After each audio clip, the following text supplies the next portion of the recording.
창세기 39장 1절에서 5절까지의 말씀 우리 한 절씩 교독하겠습니다. 창세기 39장 1절에서 5절까지의 말씀 교독합니다. 1절입니다. 요셉이 이끌려 애굽에 내려가매 바로의 신하 친위대장 애굽 사람 보디발이 그를 그리로 데려간 이스마엘 사람의 손에서 요셉을 산이라.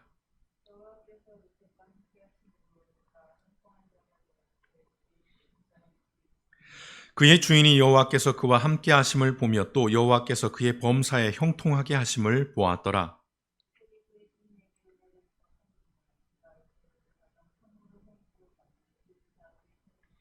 함께 읽겠습니다.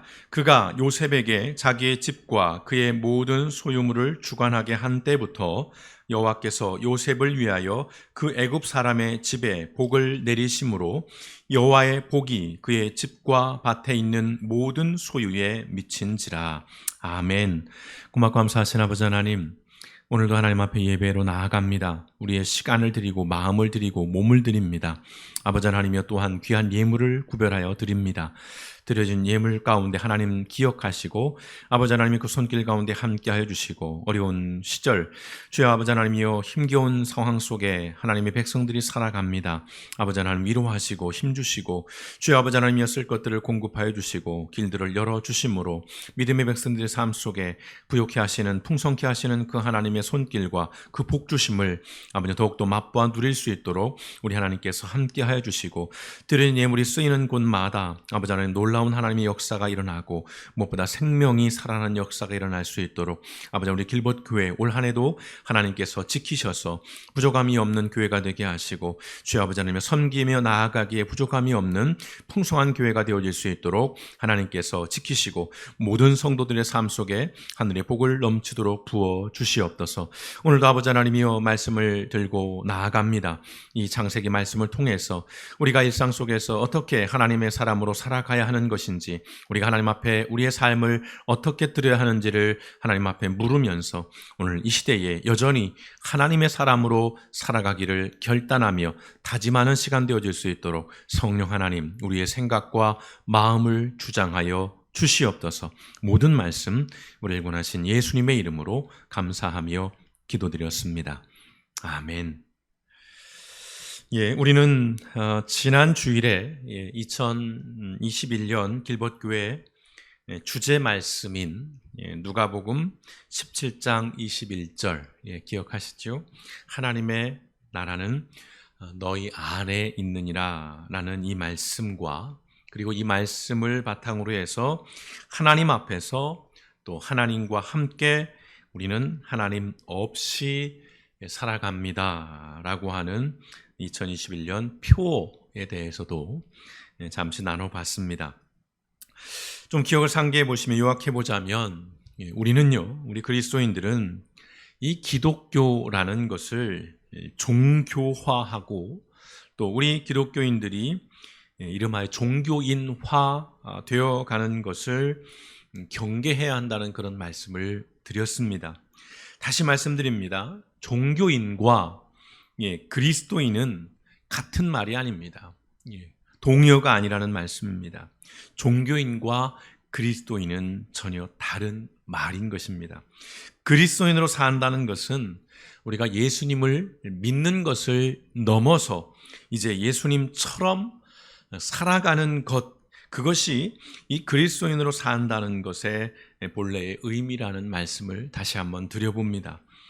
지난주에 그런 말씀을 드렸습니다. 하나님을 말하지만 늘 입술 속에 하나님을 언급하고 있지만 그러나 삶 속에서는 하나님이 없는 삶을 살아가고 있는 우리의 현실들, 그리고 예수님을 믿는다라고 말은 하고 있지만 정말 예수님처럼 살아가지는 않는 그러한 삶에 대해서 역시 주의하고 또 경계하고 늘 살펴봐야 한다는 말씀을 드렸습니다.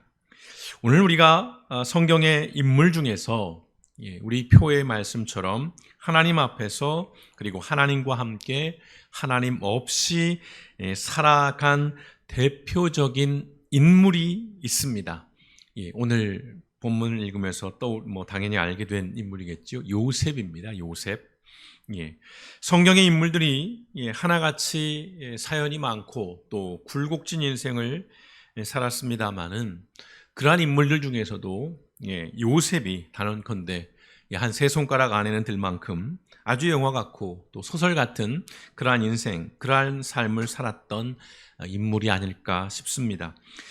요즘 유행하는 드라마들, 막장 드라마라고 하는 말들 수년 전부터 많이 회자되고 있는데요.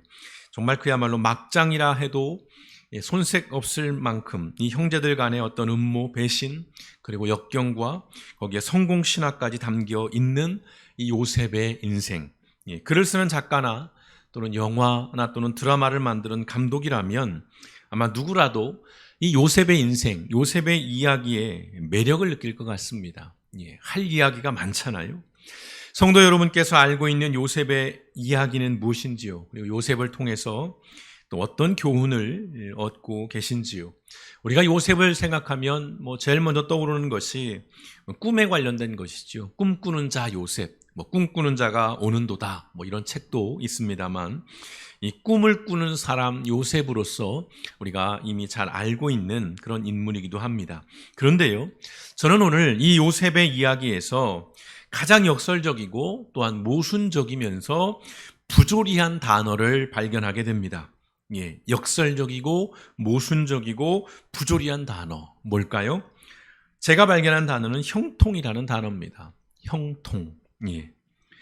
말씀 보시겠습니다. 창세기 39장 2절의 말씀에 여호와께서 요셉과 함께 하심으로 그가 형통한 자가 되어 그의 주인 애굽 사람의 집에 있으니 라고 말씀을 하고 있습니다. 이것은 이 창세기 저자가 본 요셉의 인생입니다. 요셉의 삶을 보고 평가하는 거예요. 여호와께서 요셉과 함께 하심으로 그가 형통한 자가 되었다라고 이야기를 합니다. 또한 3절에 보시면 그의 주인이 여호와께서 그와 함께 하심을 보며 또 여호와께서 그의 범사에 형통하게 하심을 보았더라라는 말씀이 있습니다. 그의 주인이라고 표현을 합니다. 이것은 요셉의 주인인 바로 왕의 경호대장이었던 보디발의 평가입니다. 보디발이 봤을 때에 요셉의 인생 속에서 하나님이 함께 하신다는 것을 보았고 또 하나님께서 요셉의 그 삶의 모든 순간마다 형통하게 하는 것을 보았다라는 고백을 담고 있는 것입니다.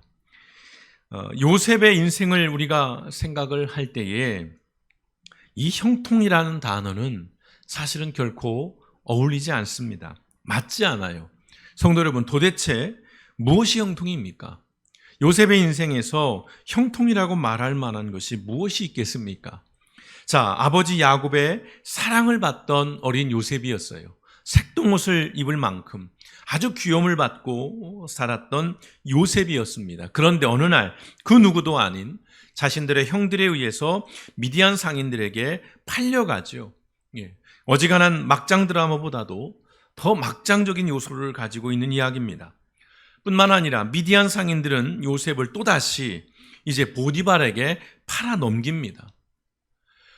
불과 얼마 전까지 자유인이었던 정말 귀한 집 아들이었던 요셉이 한순간에 노예로 전락해버리는 것입니다. 그런 요셉을 향해서 그런 상황 속에서 성경은요 계속해서 하나님께서 함께 하심으로 형통한 자가 되었다라고 그렇게 이야기를 합니다. 노예가 됐는데 팔려갔는데 하나님께서 함께 하셨다는 겁니다. 그래서 형통한 자가 되었다는 것입니다. 동의가 되시는지요? 이 성경의 말씀이 여러분 이해가 되시는지요? 수긍이 되시는지요?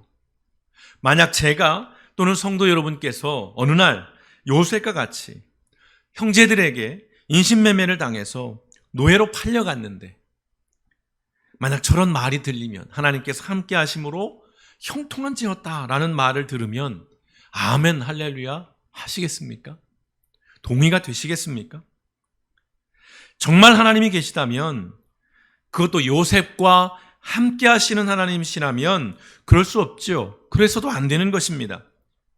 예컨대 형들이 막장 드라마를 쓸 때에 형들을 제거하셨거나 아니면 상인들에 의해서 다시 노예로 팔리는 그 순간에라도 초자연적인 능력을 동원하셔서라도 개입하셔서 요셉을 다시 집으로 돌려보내야 하는 것입니다. 하나님이 함께 하신다면요. 그래야 하나님이고 그것이 형통한 삶인 것입니다. 그러나 하나님은 형들을 막지 않으셨어요. 노예로 팔려가는 것도 또한 막지 않으셨습니다.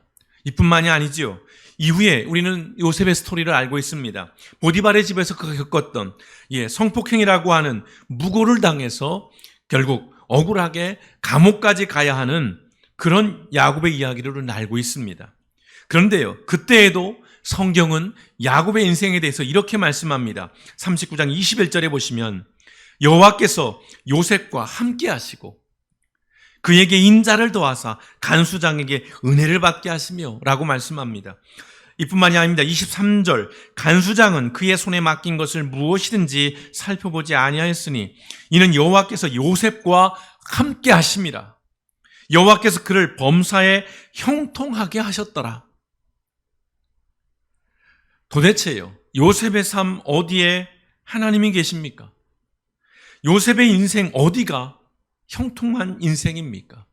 적어도 오늘 우리의 기준으로 본다면, 우리가 하나님께 기대하고 하나님께 바라는 그러한 모습으로 본다면 어디에도 하나님이 함께 한다라고 하는, 또는 그 인생이 형통하다라고 말할 만한 구석은 없다는 것입니다.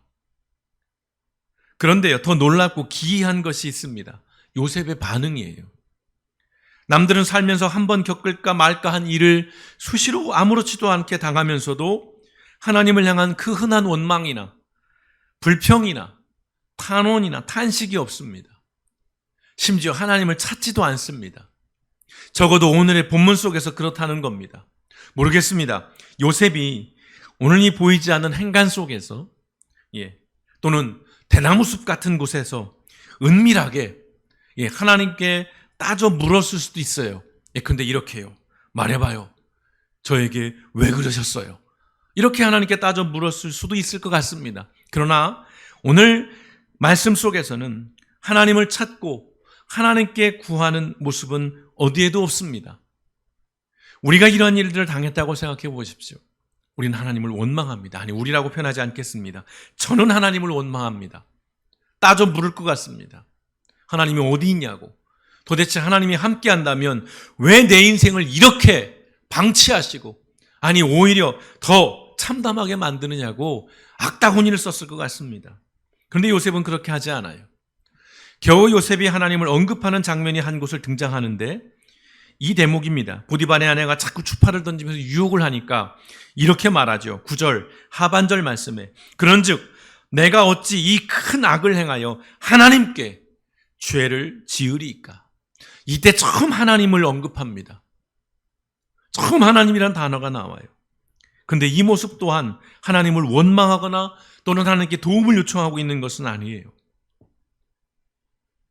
하나님께서도 요셉의 삶에 무심했지만 요셉 역시도 하나님을 대놓고 찾거나 하나님을 이야기하지 않았다는 것입니다. 표면적인 요셉의 인생을 보면 어디에도요, 하나님은 계시지 않습니다. 하나님이 계시다면 일어날 수 없고 일어나서도 안 되는 일들이 아무렇지도 않게 일어나고 있는 그 현실. 그런데 성도 여러분, 어디 요셉의 인생만 그렇겠습니까? 우리의 인생도 그렇습니다. 우리도요, 하나님은 어디에도 존재하지 않는 것 같은 그런 세상에 지금 살아가고 있습니다. 상상할 수 없는 재난과 사고들이 수시로 벌어지고 있습니다. 이해할 수 없는 사건들이 아무렇지도 않게 일어난다는 것입니다. 나쁜 사람들에게만 일어나는 것이 아니고요, 못된 짓 하는 상황에서만 그런 일이 일어나는 것이 아니라는 말씀입니다. 하나님 앞에 예배를 드리는데 왜 코로나에 걸립니까? 하나님을 찬양하고 하나님을 경배하는 그 거룩한 공간에서 왜 바이러스가 침투해서 확진하게 만드냔 말이에요. 하나님이 계시면 그래서는 안 되는 거잖아요. 이럴 때 만약 교인들이 모여서 예배를 드리는데 단 한 명도 확진자가 나오지 않는다면 얼마나 하나님께 영광을 돌리고 얼마나 놀라운 일들이어서 많은 이들이 아마 구름대같이 매 주일이 아니라 매일 교회로 몰려들지 않겠습니까? 검사받으러 병원으로 가는 게 아니라요. 교회로 몰려들겠지요. 마스크를 쓸 일이 아니라 교회 와서 찬양을 하고 예배를 드리겠지요. 그런데 그렇지 않다는 겁니다. 교회에서 예배를 드렸는데, 성가대로 봉사를 했는데 확진이 된 겁니다. 악은 언제나 거침이 없습니다. 악인들은 항상 승승장구하는 그런 세상을 살아가고 있습니다. 어디에도 하나님의 정의와 공의는 찾아볼 수 없습니다. 요 며칠 민원이 하나 들어온 것 때문에 제가 아주 끙끙거리고 있습니다. 별것도 아닌 거예요. 굉장히 부당한 민원입니다. 그런데 해결이 잘 안 돼요. 그 간단한 일을 풀어주지 않아요. 또다시 느낍니다. 정말 어려운 문제구나, 이 세상이. 그런데 하나님이 침묵하셔요. 하나님이 나서서 어떤 문제를 해결해 주면 좋겠는데 그렇지 않다는 거죠. 우리의 지금 보여지는 현실은요. 우리가 사는 세상 어디에도 하나님이 없는 것 같은 상황에서 우리는 지금 살아가고 있습니다. 그래서 누군가는 하나님은 원래부터 없었어. 예, 그렇게 말합니다. 그리고 또 어떤 누군가는 이러한 상황에서, 그러한 현실에서 하나님을 떠나갑니다. 난 이제 하나님을 버려. 난 이제 하나님 믿지 않겠어. 그리고 또 어떤 이들은 떠나지는 못하지만 하나님을 향해서 원망과 서운함을 토로합니다. 어떻게 이럴 수 있어요? 하나님이 왜 나에게 이런 일을 행하실 수 있습니까? 라고 따져 묻는 것이지요. 그리고 어떤 이들은 하나님께 속히 개입하셔서 해결해 주시기를, 하나님께서 이 문제를 풀어주시기를 간절히 기도하고 또 기도하는 사람들도 있습니다. 지금 성도 여러분에게 하나님은 어떤 분이신지요? 하나님에 대해 성도 여러분은 지금 어떤 마음을 갖고 계시는지요? 만족함입니까? 서운함입니까? 불신입니까? 원망입니까? 하나님의 부재와 침묵 속에서 더러 서운하고 답답하고 지치셨는지요? 그래서 이제는 어떠한 기대나 소망도 하지 않는 아주 냉소적인 차가운 그 신앙인으로서 그저 적당히 팔짱 끼고 지켜보고 계시는지요? 요셉을 보십시오. 요셉을 보십시오. 누가 봐도 하나님이 없는 것 같은 상황에서 그 역시도 하나님이 계시지 않는 것 같이 살아가지만, 그러나 요셉은 그 누구보다도 하나님 앞에서 하나님과 함께 살아갔던 하나님의 사람인 것입니다. 창세기 36장 이후에 펼쳐지는 요셉의 이야기들 속에 명백하게 이 사실이 드러나 있습니다. 하나님은 요셉의 삶 어디에도 계시지 않는 것처럼 보였지만 요셉의 삶 어디에나 함께 계셨던 것입니다. 요셉은 위기의 순간에 하나님을 찾고 부르짖지 않았지만 어떤 날 어떤 상황에서도 하나님을 잊거나 그 하나님을 떠나지 않았다는 것입니다. 하나님을 입에 달고 살아야만 믿음이 좋거나 경건하거나 거룩한 삶은 아닙니다. 물론 그렇다고 해서 하나님을 입에 달고 살지 말라는 말씀은 아닙니다. 분명한 것은 우리가 늘 하나님을 입에 달고 살지 않아도 거룩할 수 있다는 것입니다. 요셉과 함께 했던 사람들은 그가 하나님을 말하지 않았음에도 요셉의 삶을 통해서 하나님이 요셉과 함께하고 계시다는 것을 느꼈고 봤다는 것입니다. 이게 핵심입니다. 비록 노예라는 신분과 감옥이라는 죄수라는 그런 상황이 있었지만 하나님은 그곳에 요셉과 함께 하셨고 요셉도 그 자리와 그 위치에서 그 상황에서 하나님과 함께 했다는 것입니다. 하나님이 계시지 않는 것 같은 세상에서 요셉은 하나님 없이 그러나 하나님과 함께 하나님 앞에서 살아갔던 것입니다. 이것이 요셉이 형통한 삶을 살 수 있었던 비결이며 그의 인생이 형통한 삶이었다는 평가를 받는 이유인 것입니다. 사전적으로 형통은요, 모든 일이 뜻대로 잘 되어감이라는 뜻을 가지고 있습니다. 그리스도인들이 참 좋아하는 단어 가운데 하나입니다. 형통하게 하시는 하나님, 형통한 인생, 늘 우리가 기도하는 그런 내용이기도 합니다. 그러나 여기서 우리가 기억할 것이 있습니다. 누누이 말씀을 드렸습니다. 성경에서 말하는 이 형통의 의미. 요셉의 인생은 결과적으로 모든 일이 뜻대로 잘 되었지만 그러나 그 과정은 결코 쉽지 않았다는 것이지요. 요셉에게는 수많은 장애물이 있었습니다. 난관이 있었고 시련이 있었고 고난이 있었습니다. 이해가 되지도 않고 설명되지도 않는, 아니 이해하고 싶지도 않은 그런 말도 안 되는 상황들이 그의 인생을 끊임없이 괴롭혔지만, 그러나 하나님께서는 그 장애물을 치워주시거나 돌아가게 하지 않았다는 것이지요. 사실 이것은 충분히 서운하고 원망할 수 있는 대목이에요. 그렇잖아요. 우리가 믿음의 삶을 살아가면서 내가 어려움이 닥치고 시련이 닥치는 것, 안 오는 게 베스트고 제일 좋은데 설령 왔다면 그걸 하나님께서 말짱하게 치워주시면, 걷어주시면 아멘 할렐루야가 되잖아요. 그렇지 않아도 힘든 인생인데 하나님께서 개입하셔서 좀 덜 힘들게, 좀 더 쉽게 갈 수 있게 하신다면 정말 기쁘고 감사할 것 같습니다. 정말 신앙생활 잘할 것 같습니다. 그런데 하나님은 야속하게도 얄밉게도 그렇게 일하지 않으신다는 것입니다. 그것은 하나님이 고약해서가 아니라 우리 안에 있는 죄성 때문일 것입니다. 인간의 욕심은 끝이 없고 인간의 교만함과 나태함은 한계가 없습니다. 저만 보면 어떤 말인지 이해가 하는 말입니다. 좀 더 많은 것을 바라고 늘 더 기대하고 감사보다는 원망과 불평이 더 커지는 것이 우리 인간이 가진 악함이요 또한 약함입니다. 그러나 요셉은요, 단 한순간도 지름길로 가거나 우회하지 않았다는 것입니다. 원망하고 탓을 할 시간과 그런 힘을 가지고 오히려 담대하게 그리고 거침없이 그 앞에 놓여있는 그 장벽들을 뚫고 지나갔다는 것입니다. 이것이 성경에서 말하는 형통의 진짜 의미인 것입니다. 고난과 시련을 회피해가는 것이 아니라 뚫고 지나가는 거예요.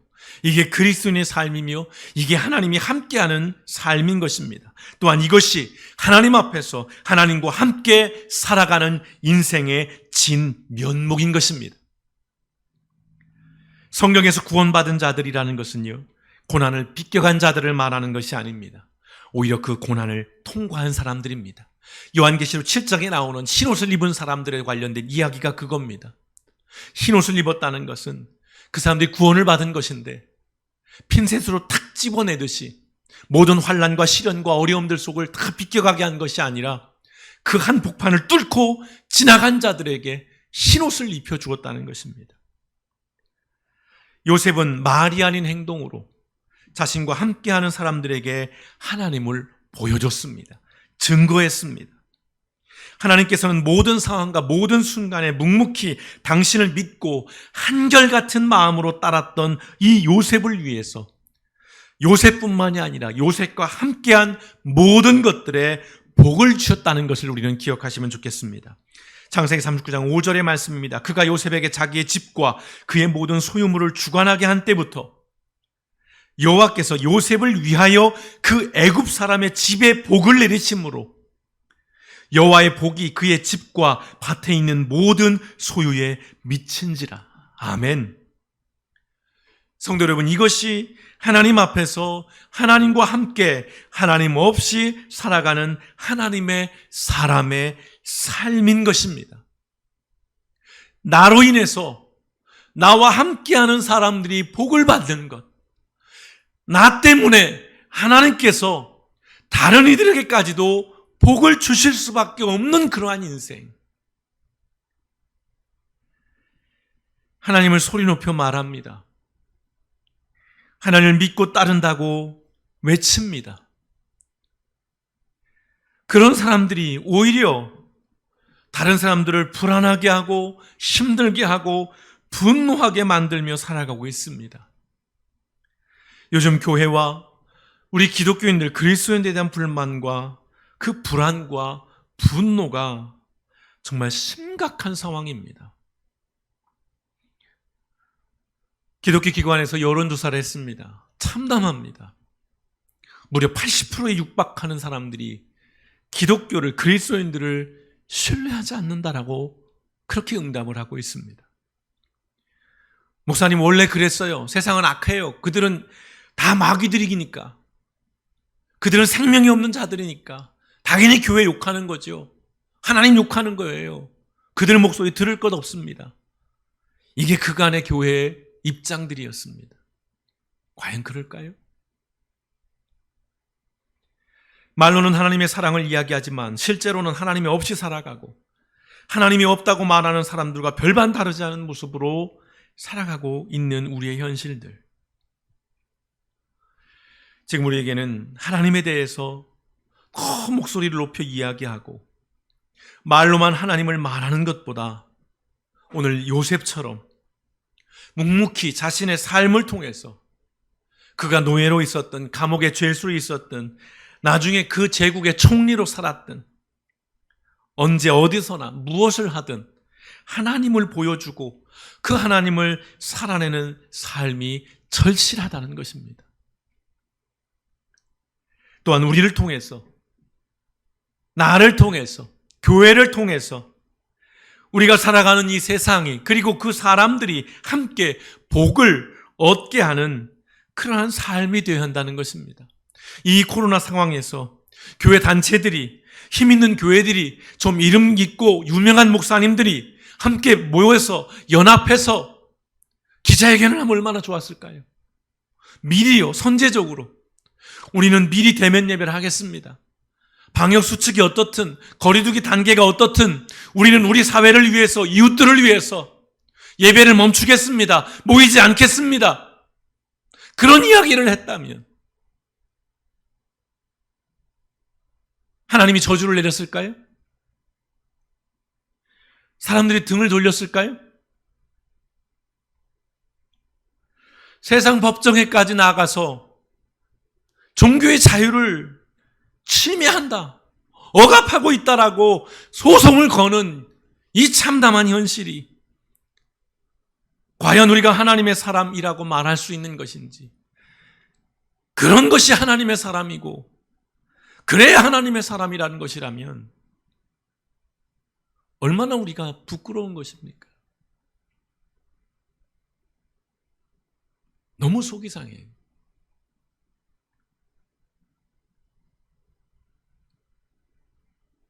그렇지 않아도 청년들이 교회를 떠나갑니다. 젊은 세대들이 교회를 오지 않아요.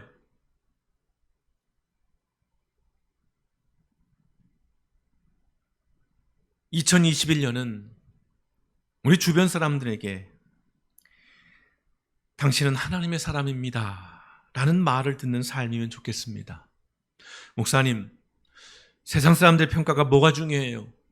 하나님께 인정받으면 되지.